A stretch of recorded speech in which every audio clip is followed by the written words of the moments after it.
Ready to escape into a world of books and pixels? What is up, YouTube? Today we are going to be reading Percy the Small Engine.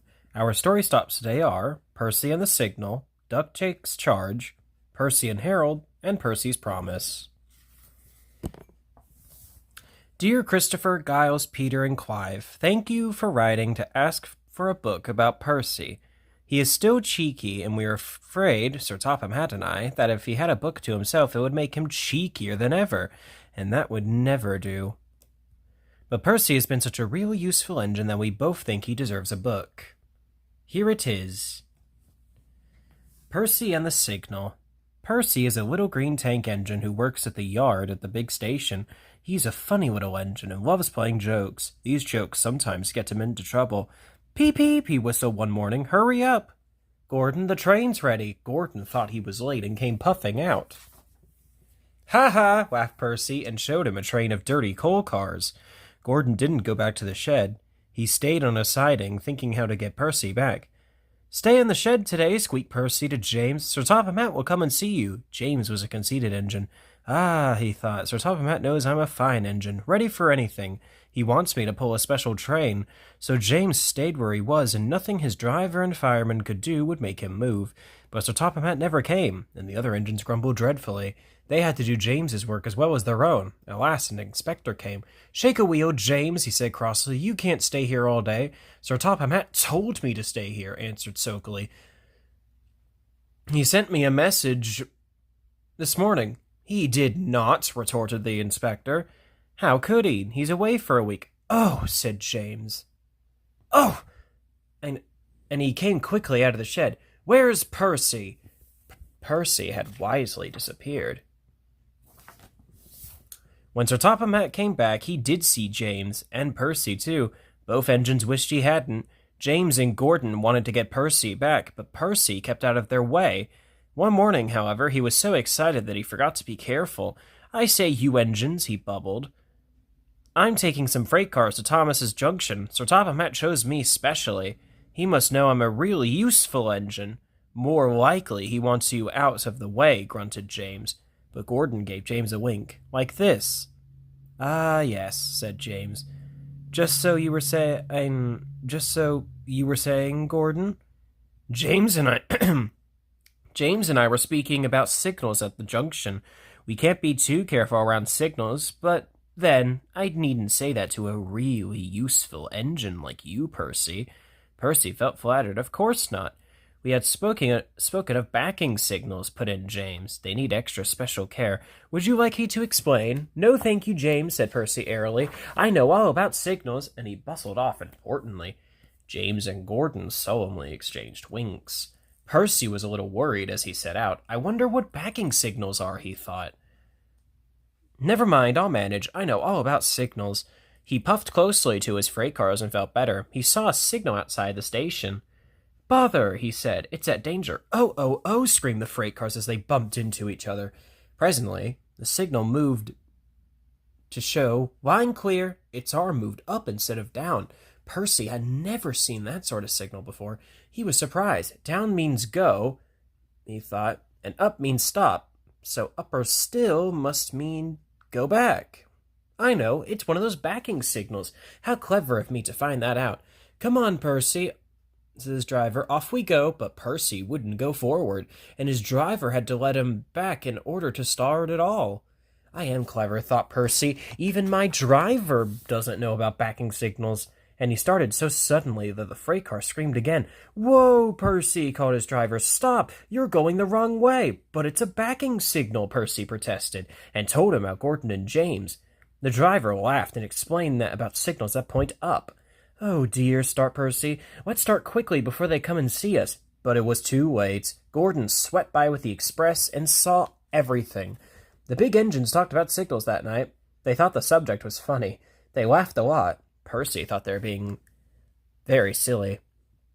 Duck takes charge. Do you know what? Asked Percy. What? Grunted Gordon. Do you know what? Silly, said Gordon crossly. Of course I don't know what, if you don't tell me what is. Sir Topham Hatt says that the work in the yard is too heavy for me. He's getting a bigger engine to help me.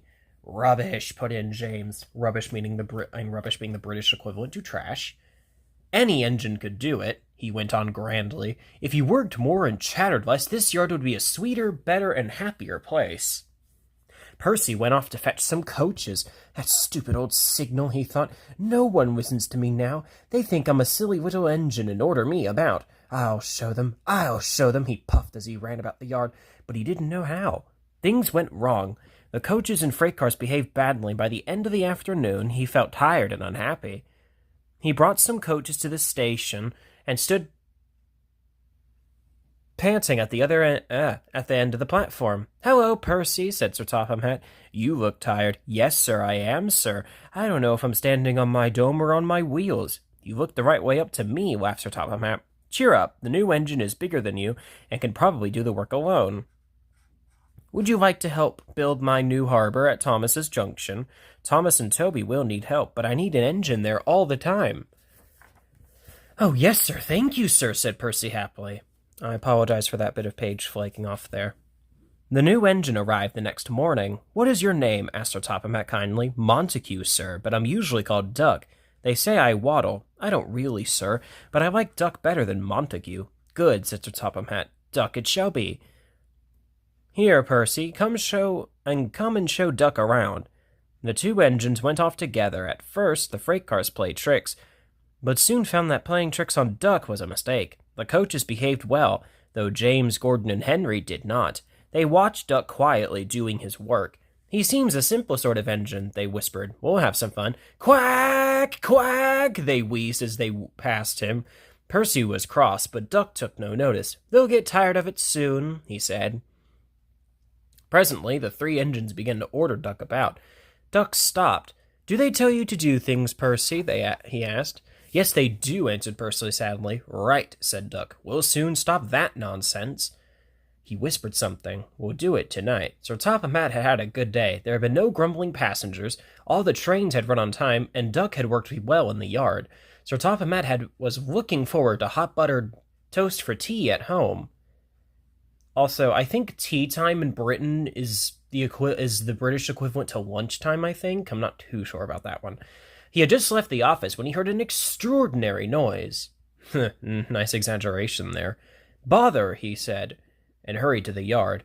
Henry, Gordon, and James are wheeshing and snorting furiously, while Duck and Percy calmly sat on the switches outside of the shed, refusing to let the engines in. "Stop that noise!" he bellowed.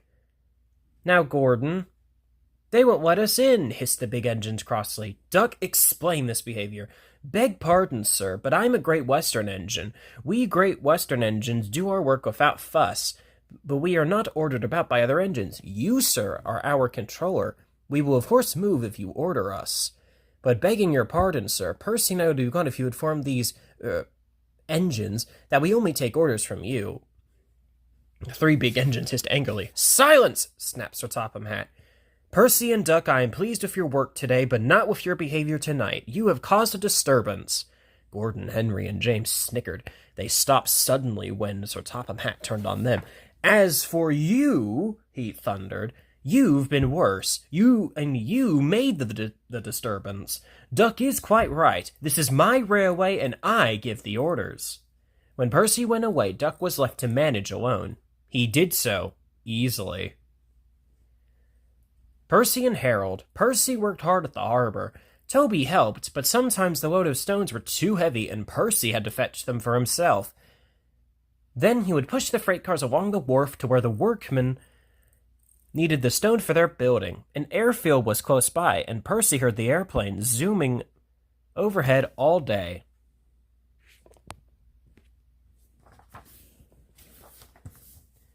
The noisiest was a helicopter, which hovered, buzzing like an angry bee. "Stupid thing," said Percy. "Why can't it go and buzz somewhere else?" One day, Percy stopped near the airfield. The helicopter was standing quite close. "Hello," said Percy. "Who are you?" "I'm Harold." "Who are you?" "I'm Percy." "What whirly great arms you've got." "They're nice arms," said Harold, offended. "I can hover like a bird. Don't you wish you can hover?" "Oh, so that's where that golden bear line from Harold's toy comes from. Interesting. Anyway, certainly not. I like my rails, thank you. "I think railways are slow," said Harold in a bored voice. They're not much use and quite out of date." He whirled his arms and buzzed away. And Percy found Toby at the top station arranging freight cars. I say, Toby, he burst out. That Harold, that stuck-up whirlybird thing, says I'm slow and out of date. Just let him wait. I'll show him. He collected his freight cars and started off still fuming. Soon above the clatter of the freight cars, they heard a familiar buzzing. Percy, whispered his driver. There's Harold. He's not far behind. Let's race him.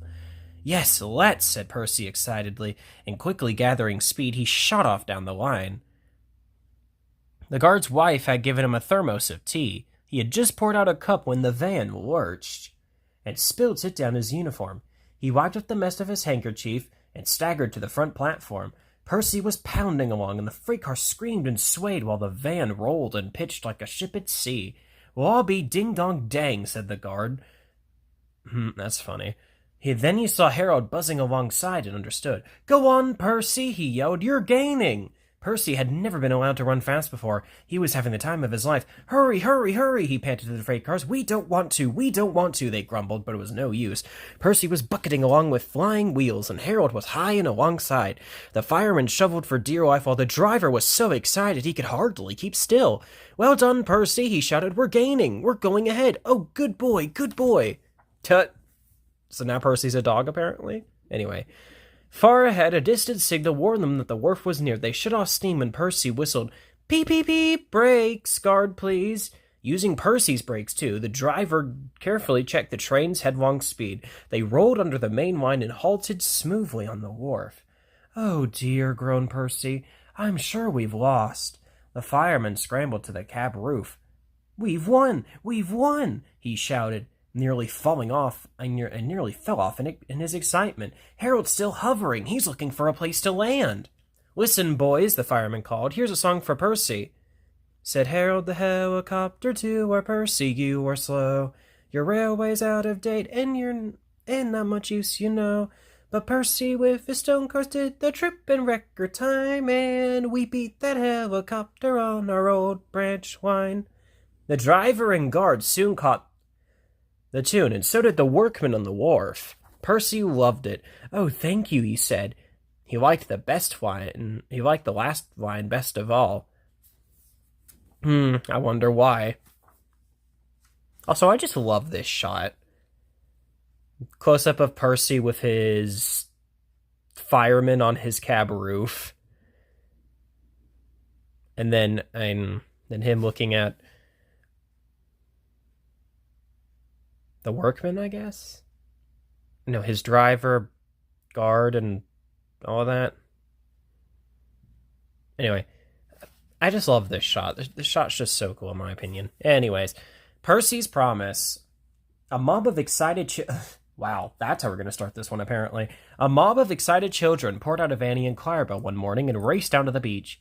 They're the Vicar's Sunday School, explained Thomas. I'm busy this evening, but the station master says I can ask you to take them home. Of course I will, promised Percy. Wait, is this where the whole Thomas promise thing from All Engines Go came from? I mean, that wouldn't surprise me if it was. Anyway, the children had a lovely day, but at tea time it got very hot. Dark clouds loomed overhead. Then came lightning, thunder, and rain. The children only just managed to reach shelter before the deluge began. Annie and Clarabelle stood at the platform. The children scrambled in. Can we go home, please, station master? Asked the vicar. The station master called Percy. Take the children home quickly, please, he ordered. Wait, did I miss a page? No, I didn't. The rain streamed down Percy's boiler. Ugh! He shivered and thought of his nice dry shed. Then he remembered. A promise is a promise, he told himself. So here goes. His driver was anxious. The river was rising fast. It foamed and swirled fiercely, threatening to flood the country any minute. The rain beat in Percy's face. I wish I could see! I wish I could see! He complained. Then they came down a hill and found themselves in water. Ooh, my wheels, shivered Percy. It's cold, but he struggled on. Ooh, shh, he hissed. It's sloshing my fire. They stopped and backed up the coaches and waited while the guard found a telephone. He returned looking gloomy. We couldn't go back if we wanted, he said. The bridge near the junction is down. The fireman went to the guard's van carrying a hatchet. Hello, said the guard. You look fierce. I want some dry wood for Percy's fire, please. They broke up some boxes, but that did not satisfy the firemen. I'll need some of your floorboards, too. What? My nice floor, grumbled the guard. I only swept it this morning. But he found a hatchet and helped. Soon they had plenty of wood stored in Percy's bunker. His fire burned well now. He felt warm and comfortable again. Buzz, buzz, buzz. Oh dear, thought Percy. Sadly, Harold's come to laugh at me. Bump! Something thudded on Percy's boiler. Ow! He exclaimed in a muffled voice.